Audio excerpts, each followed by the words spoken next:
Je vais donner la parole à Madame Daté.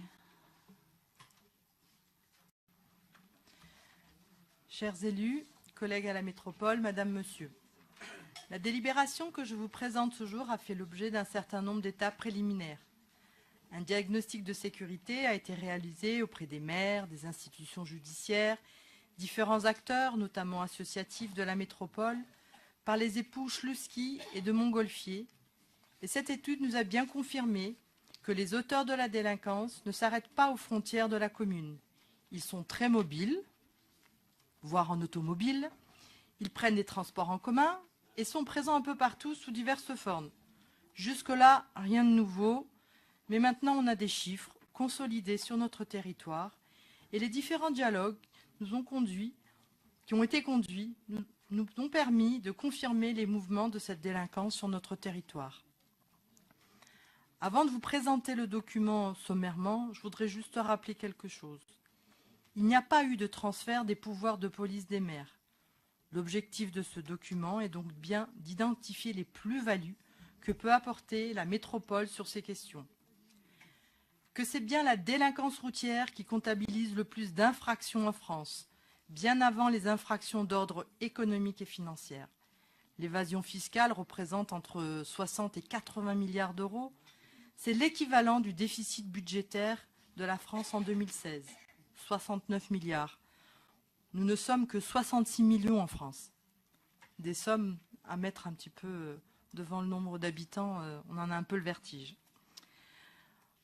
Ce document, pour lequel je remercie les services pour leur travail de recherche et de diagnostic, répond bien à la stratégie nationale et départementale qui a été élaborée pour la période 2013-2017. Elle comporte donc 27 fiches actions et reprend bien les 3 thèmes du plan national. Des actions à l'intention des jeunes exposés à la délinquance, des actions pour améliorer la prévention des violences faites aux femmes. Je vous rappelle qu'une femme meurt tous les 3 jours suite au coup de son conjoint ou de son ex-conjoint. Des violences intrafamiliales, et je pense aux enfants en 2015, ils ont été 36 enfants qui ont perdu la vie pour des violences familiales au sein du couple. Nous avons aussi des actions pour améliorer la tranquillité publique. Et, parce qu'on est bien, on a rajouté une 4e thématique qui concerne l'appui aux communes, le réseau des partenaires.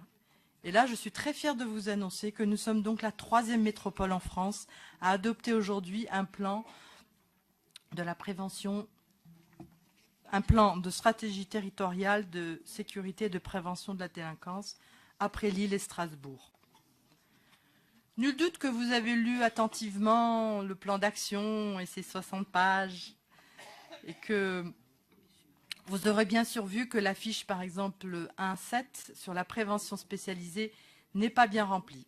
C'est normal, c'est une compétence que nous avons reçue au 1er janvier 2017 avec un budget, je vous l'avais présenté la semaine dernière. Et cette thématique est en cours de réflexion dans le cadre de séminaires où vous avez tous été conviés. Je vous invite d'ailleurs à venir le mardi 4 avril matin, ici même dans cet hémicycle, pour le dernier séminaire sur ce sujet. Certaines actions existaient déjà, mais pas vraiment à l'échelle métropolitaine. Par exemple, la fiche 3.8, qui réunit les maîtres nageurs des piscines publiques de la métropole et du bois français, et qui permet un échange sur des enjeux communs avant et après la saison, d'établir un petit réseau entre eux. Par exemple, comment est-ce qu'on réagit face à une personne en plein été, qui a pris un petit coup de chaud, qui est en maillot de bain et qui ne veut pas quitter l'enceinte de la piscine.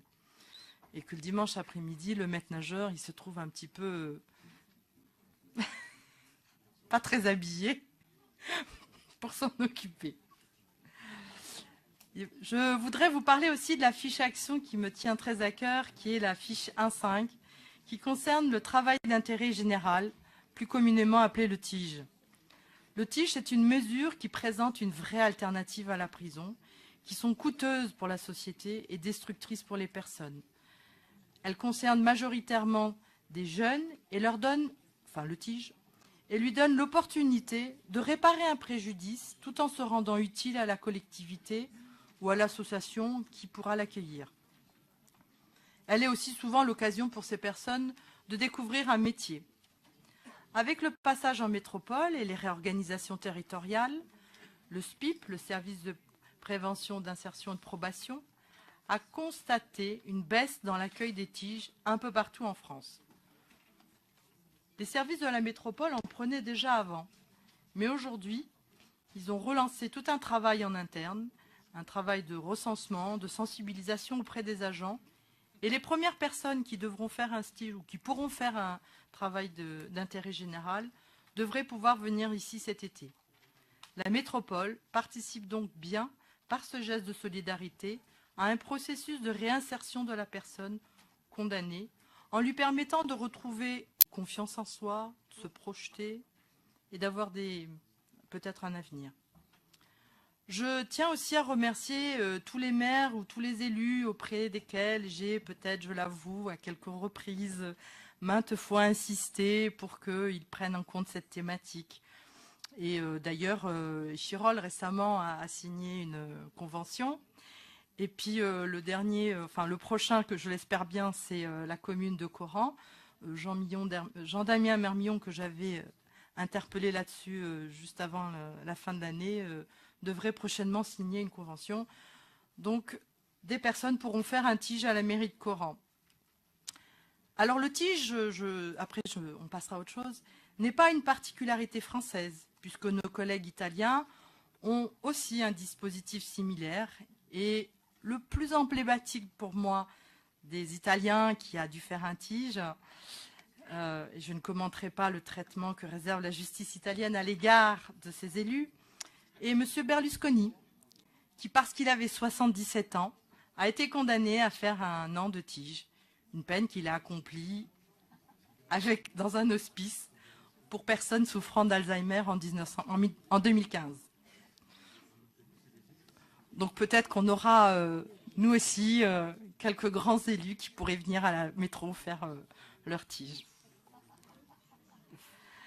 Dans notre plan, nous avons donc toute une thématique pour les violences faites aux femmes.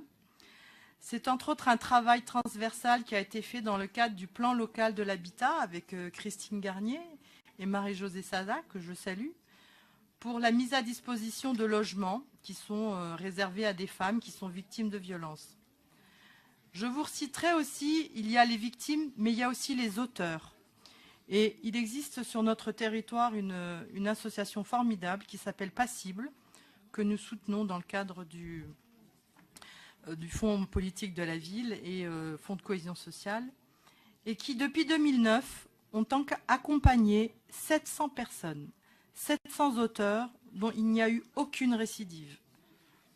Eux aussi, il faut les accompagner pour ne pas recommencer le mal qu'ils ont fait. Alors, je ne vais pas vous énumérer toutes les fiches. Ce plan, vous l'aurez compris, s'inscrit dans une stratégie partenariale avec les communes et les diverses institutions. Un bilan sera fait en CISPD, 1 fois par an, au moins, et nous permettra d'affiner, modifier, ajouter, abandonner, évaluer ces fiches en fonction de vos demandes et des retours que vous nous ferez. Merci. Merci Suzanne.